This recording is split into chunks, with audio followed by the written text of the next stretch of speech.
Okay, what is up, traders?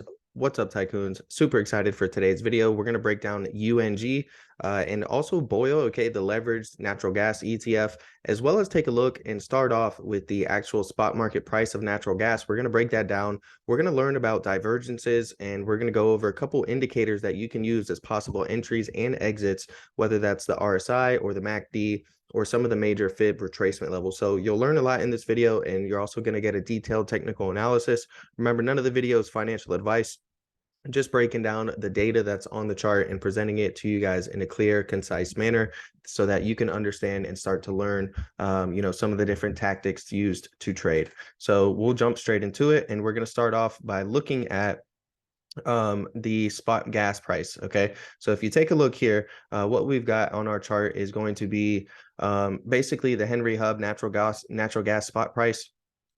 And I want to highlight these divergences that I mentioned. Okay, so notice how the price of natural gas is going up here. But if you take a look at the relative strength index, your RSI, okay, obviously this is going to measure the relative strength of something at its given price. So price is increasing, but we're losing relative strength, right? We're making a high, a higher highs, right? We're making a high, a lower high, a lower high, and a lower high. This is a term known as bearish divergence. It's an indicator you could see some bearish activity in the future, and we do get a large drop to the downside. You can also combine this with a MACD for what's known as a MACD exit signal. And that's going to be when this blue line here crosses below the orange line. So, we get bearish divergence, and then we end up getting a MACD sell signal. And it's not a coincidence that we see a sharp move to the downside in the price of natural gas. Over here, we're seeing the same thing. We're making a high, we're making a higher high. On the relative strength index, we're losing relative strength while we're making these higher highs, making lower highs on the RSI. And then very shortly afterwards, we get a MACD sell signal, and you see a sharp move to the downside. Now, it also works to the upside as well with bullish divergence. So here we're making a low, lower low, lower low. Here we have a low, a higher low, and a higher low again on our relative strength index. So now we're gaining relative strength as the price of this is dropping. Okay, and we end up seeing a move to the upside. And sure enough, what do we do after that? Or right here, also, I want to include, you end up getting a MACD entry signal. So you're seeing the blue line curl above the orange line after we got bullish divergence. Now, notice each time that we had the divergences, the MACD really goes up and down, up and down, up and down. So it's not going to be a perfect signal for you each time and precisely call the moment, right? We do dip down, but here, okay, and then, natural gas falls a little bit, and then we dip down here again on the MACD, and we get a little drop, and then we dip down again here on the MACD, we get a little drop, and then ultimately, it's the combination of bearish divergence and the MACD that really ends up leading to the sell-off and help predicting it, right? We're seeing the same thing over here. We see a little crossover, little move to the downside. But once we get the bearish divergence followed by a MACD sell signal, that's when we ultimately get the sharper move. Same thing with bullish divergence. We have a low here, higher low. We have a low, we have a lower low. So we're building relative strength as price is dropping. We get a small bounce. Okay, but not really until we get the bullish divergence combined with the MACD entry signal do we see the larger move. Same thing over here, right? We have some bearish divergence where we're making higher highs, and now we're making lower highs on the relative strength index. We're losing relative strength as price is going up higher. We get a sharp move to the downside. Currently, we've been building bullish divergence, right? So if we take a look at the low here and a lower low here, we're clearly in a downtrend, right? But also at this point right here, we have a low on the RSI, and then we have a higher low. So we've been building relative strength as the price of this has been dropping, and we've already gotten a bounce in the price of, natural gas the spot natural gas price. Also, the MACD is potentially about to curl back up above here. Now, remember what happened a couple times over here where you see it go up and down, up and down, up and down. That is a potential, right? Natural gas in these MACD indicators could go up and down a little bit before ultimately moving to the upside or continuing to go to the downside. But we've already started some bullish divergence. Okay, we need to break our bearish divergence trend line, right? The initial bearish divergence that caused us to drop right here. We have a trend line here that we need to break. Okay, so you want to see, if you're bullish on this, you want to see it break above this trend line. And you want to see us hold this bullish divergence trend line from the most recent low to the higher low right here. You want to see us continue to hold this trend line and not really break this trend line. If we break this trend line, that could be a good sign that not only is the price going down, but it lost its relative strength. And, we could be seeing a further decline in the price of natural gas when it comes to the spot price. Now, let's go ahead and jump into BOIL first. We'll go into BOIL. and see if Boyle can give us any signals and any clues into the market. So we'll zoom in on this real quick. All right, so no surprise, we're seeing some similar signals also on the Boyle ETF. If you take a look, we have a low right here, clearly have a lower low, right? Price is moving downwards, but on our RSI, our relative strength index, we have a low, and then we've created a little bit of a higher low over here, and we've already started to bounce off of this trend line multiple times. The more times you test a trend line, the weaker it gets. So we need to keep this in mind that there is a possibility that if we don't start seeing some bullishness, we could really break this trend line here, and this thing could continue its bearishness. So you got to keep both sides open. You don't want to be just one-sided, one-minded. We did have a falling wedge pattern that we were tracking here. We got a breakout, but we haven't had any follow through. Now, when it comes to the MACD, it also works on Boyle, right? So we see an exit signal right here. Then we got that sharp move to the downside. We see an exit signal over here. We've had a sharp move to the downside. Now we got an entry signal right here, but we really haven't had any follow through. Now, if you look over here previously in the past, last time we got a MACD entry signal, we didn't really have any follow through either, right? It really consolidated and didn't give clear direction, but ultimately ended up working and ended up going up higher, right? So that's something that we need to watch out for, right? Like, yes, the MACD did cross over right over here at this point, but we haven't gotten any follow through yet. That may be soon to come, right? There is a possibility that that may be soon to come. I know Carter Worth, the chart master, was on CNBC really recently, just suggesting people to possibly get into natural gas, saying that it was a buy. I'm not telling you guys it's a buy. I have no position in any of these natural gas plays, but really just trying to give you guys some unbiased analysis, right? So we do have a couple things working in our favor, right? The pattern didn't really play out.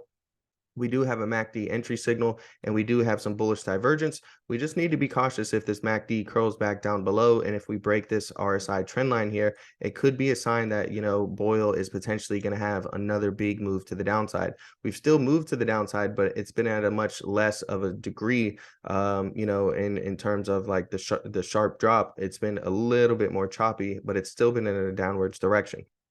We're still oversold on the relative strength index below 30. That's the technical definition of oversold. So not only is it oversold, we do have some bullish divergence forming, and we have the MACD buy signal. Now, there's three important levels that you need to pay attention to: the 61.8%, 50%, and 38.2% retracement levels.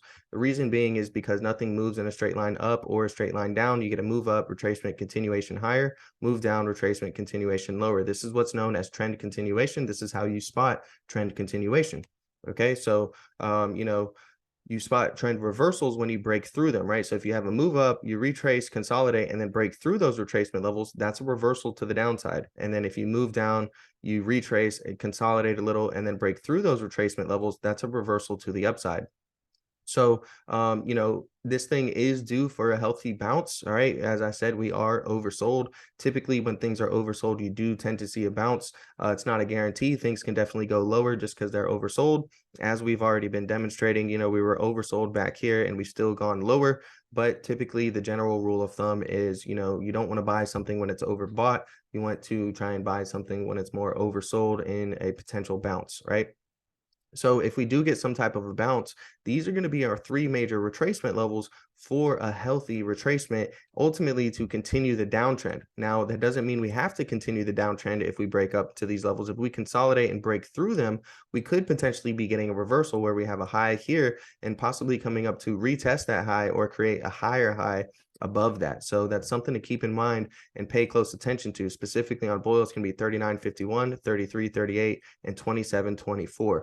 Let's go ahead and take a look at UNG now. Again, so we're seeing some similar setups on UNG, which is no surprise as we've been looking at the leveraged natural gas ETF as well as the spot price of natural gas. So we're seeing some similar signs here. We've been tracking also similarly a falling wedge here. Again, this is a bullish pattern where in a perfect world you would break out and come up to retest near the highs of where the pattern started. We did have the nice head and shoulders play out here, okay? And we do have bullish divergence as well here. We have a low, we have a lower low right here, and we have a low, and we have higher lows. And just like Boyle, we've really been testing this trend line. And I just want to emphasize, the more times you test the trend line, the weaker it gets. So pay close attention to see if we're going to continue holding this bullish divergence trend line and eventually get some type of a bounce, or if we're going to break this trend line and then possibly retest it and continue heading lower. Now, this thing has been oversold for a while. It's really hard to stay, so low at these oversold levels. If you look at the last time we were oversold, we quickly bounced afterwards. That hasn't been the case. We've definitely seen, UNG and really just natural gas as a whole really remain at these oversold levels and continue to drop lower. All right, very similar to the other charts that we looked at. When you get a MACD entry signal, the blue line cross above, you ended up seeing a nice move to the upside. But here's a really better visual of the retracement levels that we've been tracking, right? So we have our swing high connected to our swing low. We have a move down. We get a healthy retracement up to our 61.8 and then continue that trend downwards, right? And so now we have a new high, we have a new low, we have a new move to the downside. We retrace this time up to the 50% level and then continue heading lower. We do the same thing, move down, retrace to 61.8, continue heading lower. So, if we do get some type of a bounce, we have our new high connected now to our new low down here. We're going to retrace most likely up to these levels if we do get some type of a bounce and get, sustained bullishness. These are going to be the main levels to pay attention to. Now, they've been changing in each video because UNG has continued to drop lower and you're connecting the highs to the lows. So as we make new lows, these levels will adjust slightly. So right now it's 1391, 1540, and 1689. Now, just like Boyle and natural gas spot prices, we're starting to see the MACD curl back above. Okay, that could be a possible entry signal. But again, take a look what happened over here when it curled up above. It ended up actually just curling back downwards ultimately before getting a strong move to the upside. So you really want to see it create some space between the orange line here. That's going to show really good momentum. Again, we do have a couple things lining up telling us we could get a bounce. We have the bullish divergence on our relative strength index. We're increasing in relative strength even though the prices dropped dramatically. We did get a MACD crossover to the upside. We need to see this really create some space between the orange line. Now I have another major support level. Basically when we were over here originally testing these levels, I gave you guys the 3 support levels to the downside and we've respected them very, very well. If we zoom in just a little bit more, right, you can see it a little more clearly. But originally it was 1167 and we came down and we bounced at this level multiple times before ultimately flipping it to resistance and heading lower. And the level below that was 1031, right? And so notice how we bounced at 1031 a few times and now we flipped it to resistance again right here. And we broke below and we came and we tested our 904 support level. So 904 is the big major support level we need to stay above. If we break 904, most likely it's going to come down and test this 823 as we've been, consolidating, holding support, flipping it to resistance, consolidating, holding support, flipping it to resistance. If that trend continues, 904 is going to be really the line in the sand. If we end up breaking that and flipping that to resistance, most likely we're going to head down to 823. Keep in mind that things that are making new 52-week lows, they tend to create 52-week lows in the future as well, and they continue to keep going down. The reason being is that Wall Street and big money institutions are very greedy. It's never enough for them, right? So they push the price lower, and it's continuing to work for them. So they're adding fuel to that. Now, a lot of those short positions could get covered or could get squeezed out based off of a rally, but ultimately they're going to try to add more money to the fire at higher levels. So again, be very cautious. If we do get a bounce up here to these 3 levels, you need to be aware that it would be a perfectly justified, healthy retracement to continue heading lower. That doesn't mean we have to head lower. If we're able to break through these levels of resistance, we could possibly get a reversal. So that's it for today's video. Hopefully you enjoyed this detailed technical analysis. If you did, smash the like button and subscribe to the channel. I'd really appreciate it. And that's it.